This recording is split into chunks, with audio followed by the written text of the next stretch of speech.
एक कहानी आगरतला के बेहद मशहूर बोर्डिंग स्कूल विद्या निकेतन की है।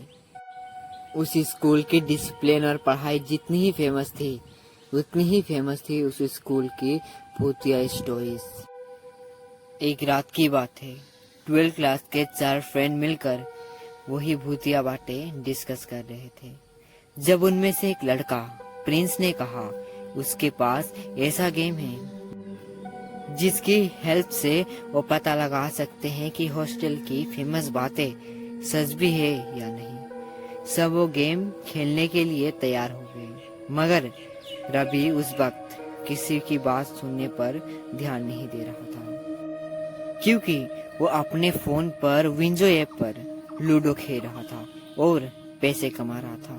प्रिंस ने रवि के हाथ से फोन छीना और उसे भी भूतिया गेम खेलने के लिए बिठा दिया। वो गेम था चार्ली चार्ली। लोग कहते हैं चार्ली चार्ली गेम एक ऐसा गेम है जिससे आत्माओं से बातें करी जा सकती है। इनफैक्ट ये गेम इतना खतरनाक है, कई लोग इसकी वजह से पागल भी हो चुके हैं और कुछ लोगों की जानें भी जा चुकी हैं। प्रिंस ने सबको एक सर्कल में बिठा दिया और बीच में एक पेपर पर एस नो लिखकर उसके ऊपर 2 पेंसिल रख दी। रवि ये देखकर हंसने लगा और सर्कल से उठकर जाने ही वाला था कि अचानक लाइट फिकर करने लगी। ये देखकर सबके होश उड़ गए। तभी प्रिंस ने रवि को वापस आराम से बैठने को कहा। फिर प्रिंस ने गेम की तरफ देखते हुए कहा, Charlie Charlie are you there?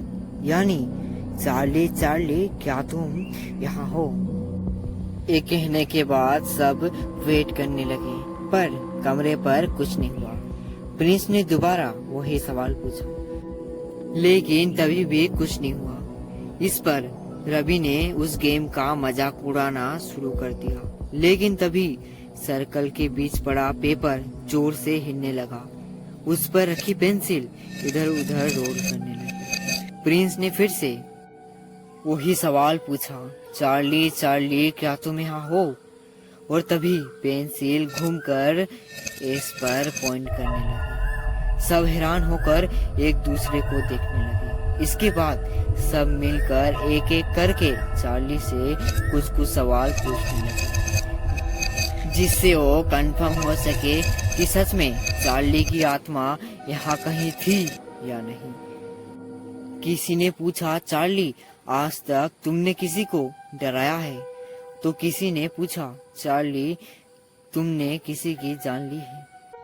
वो पेंसिल घूमे जा रही थी, कभी एस पर कभी नो पर।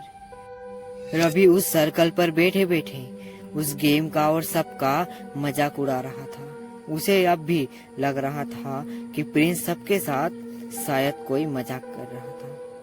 सबकी बारी हो चुकी थी और प्रिंस ने रवि को चार्ली से कुछ सवाल पूछने के लिए कहा।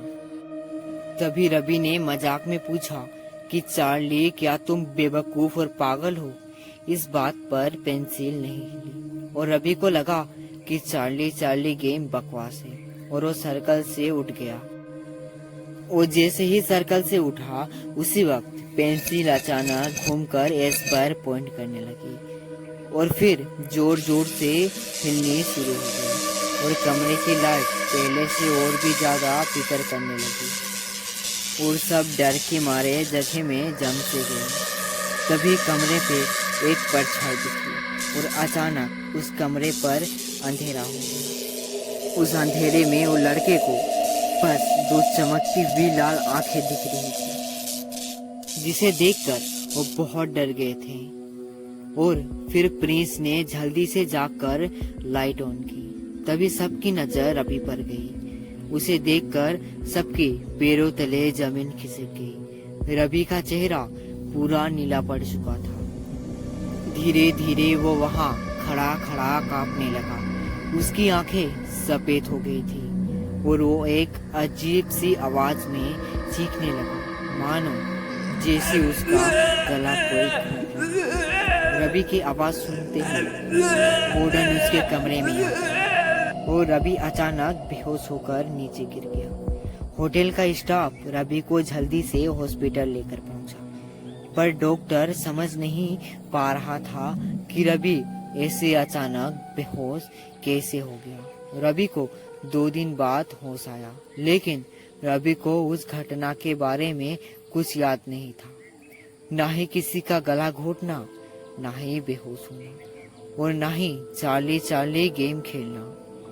प्रिंस और उसके दोस्तों ने डिसाइड किया कि वो सब कभी ऐसा भूतिया गेम नहीं खेलेंगे। इनफैक्ट आपको भी अगर गेम खेलना है तो ऐसा हॉरर गेम नहीं। अगर आपको ये कहानी अच्छी लगी तो हमारे चैनल ब्लैक विलाई को आप जरूर सब्सक्राइब करें, और हाँ, बेल आइकन को प्रेस करना ना भूलें। और वीडियो को अभी तक लाइक नहीं किया है तो लाइक जरूर से करें।